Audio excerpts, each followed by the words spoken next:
मान लो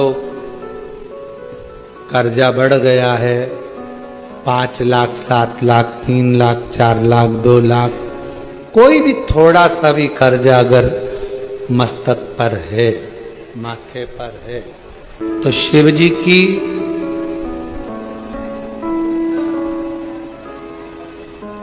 श्यामली बारी नाम की जो कन्या है, बेटी है, उस बेटी का नाम लेकर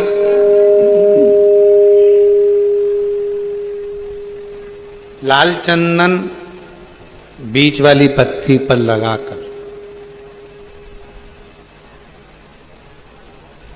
लाल कलर का चंदन बीज वाली पत्ती पर लगाकर भगवान शंकर के ऊपर जहां भी तुम बैठे हो डंडी का मुख अपनी ओर करते हुए शिवलिंग पर समर्पित कर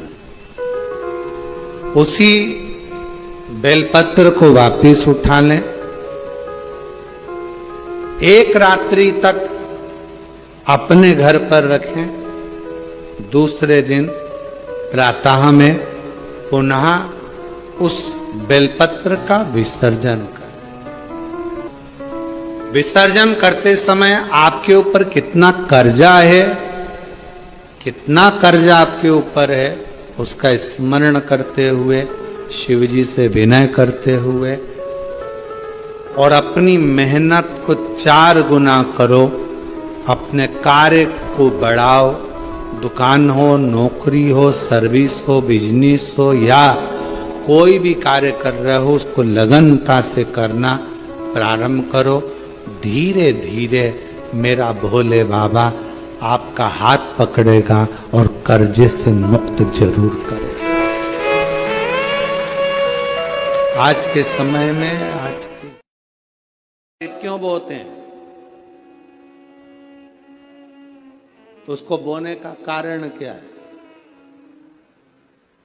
केवल कोई कहे कि हम ठाकुर जी को भजते हैं, भगवान कृष्ण को भजते हैं, कोई कहे हम तिरुपति बालाजी को, नारायण को भजते हैं, कोई कहता है कि हम हरि विठल को, पांडुरंगा को भजते हैं, हमारे यहाँ हाँ हम इनको भजते हैं तो जवारे नहीं बोते। ना ना, पुष्टि मार्गी है, ठाकुर जी की सेवा करने वाला है, उसके यहाँ भी ये 9 दिन जवारे बोए जाते हैं। रामानुज संप्रदाय से जुड़ा हुआ है, नारायण की पूजन कर रहा है, उसके घर में भी जवारे बोए जाते हैं। पांडुरंगा हरि विठल की उपासना कर रहा है, उसके घर में भी जवारे बोए जाते हैं। जवारे का महत्व हमारे यहाँ शास्त्र कहता है। क्या महत्व है उसका, क्या फल है उसका?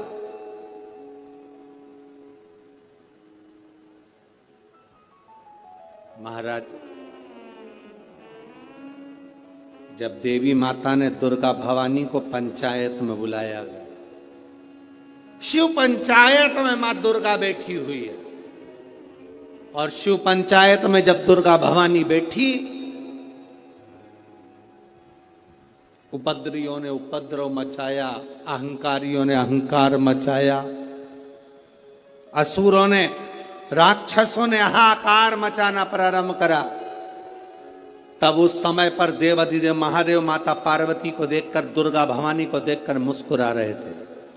केवल शिव मुस्कुरा रहे हैं, पार्वती को देखकर, दुर्गा भवानी को देखकर, मां जगत जननी को देखकर केवल मुस्कुरा रहे हैं। तब देवता सूर्य नारायण ने भगवान शिव जी को देखकर हाथ जोड़कर प्रार्थना करी। भास्कर देव बोले, सूर्य नारायण बोले, बाबा मेरे मन के संशय को मिटा दीजिए। शिव जी ने पूछा क्या काम है, बोलो क्या चाहते हो? शंकर भगवान से सूर्य देव, भास्कर देव कहते हैं, प्रभु आपके मुस्कुराने का कारण क्या?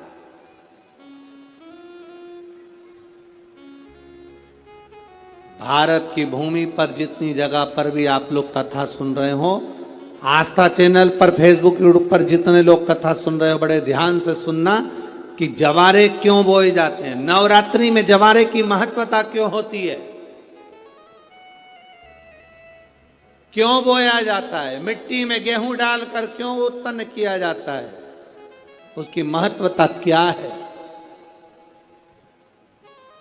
सूर्य नारायण पूछ रहे हैं।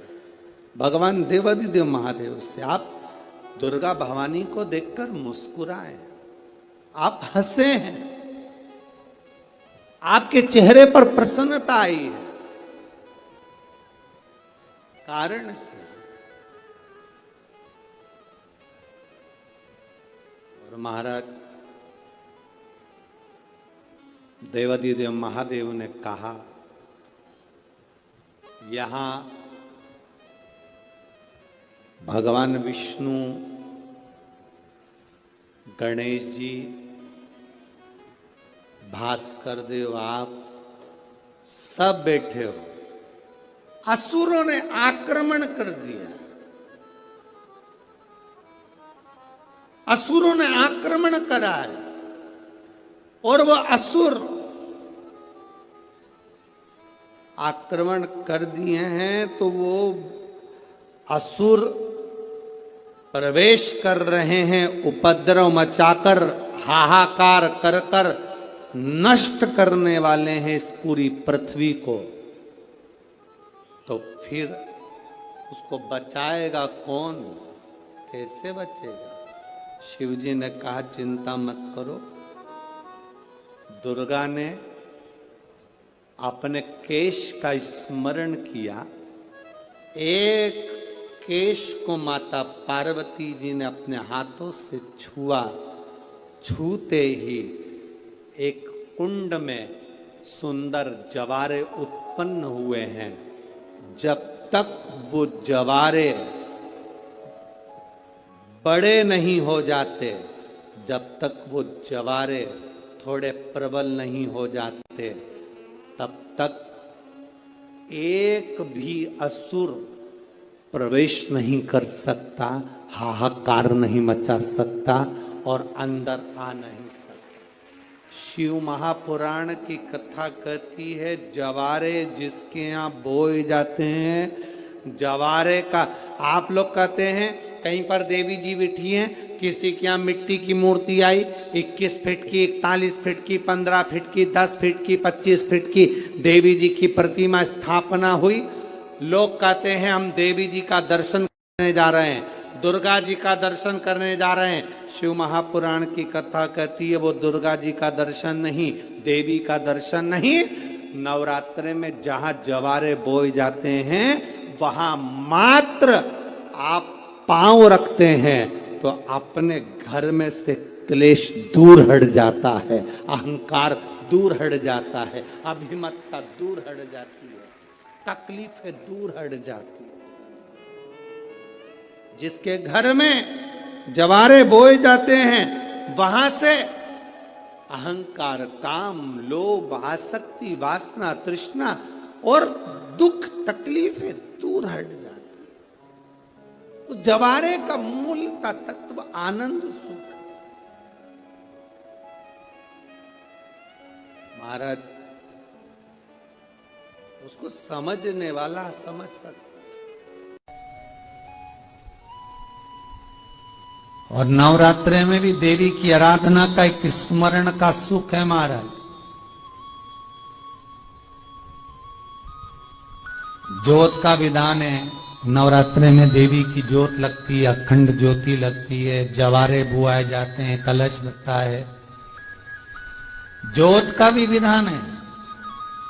जिसके यहाँ दिया अखंड जलाया जाता है, अगर वो दिए की लो, दिए की बाती अगर दक्षिण दिशा की होती है तो उसके घर में साल भर में एक घात जरूर होती है।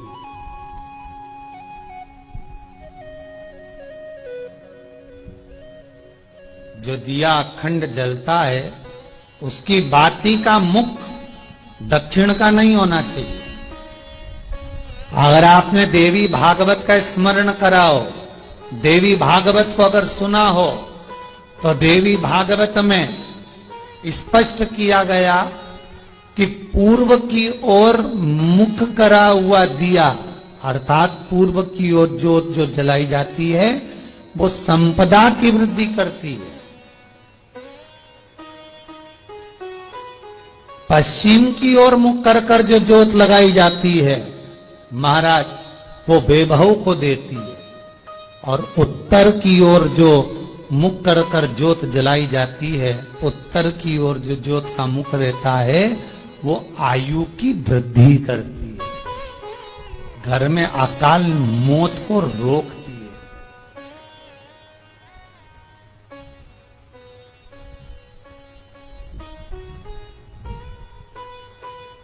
यात्रे का जो भाव तत्व है उसको भी अच्छे से समझ लेना। दक्षिण की ओर ज्योत ना लगाएं, अगर आपको लगाना है पूरब की लगाएं, पश्चिम की लगाएं या उत्तर की लगाएं। और जितने दिन महारानी जगदम्बा जगतधात्री दुर्गा भवानी, अब की बार माताजी घोड़े पर आई है, हर बार देवी बदल बदल के आती है,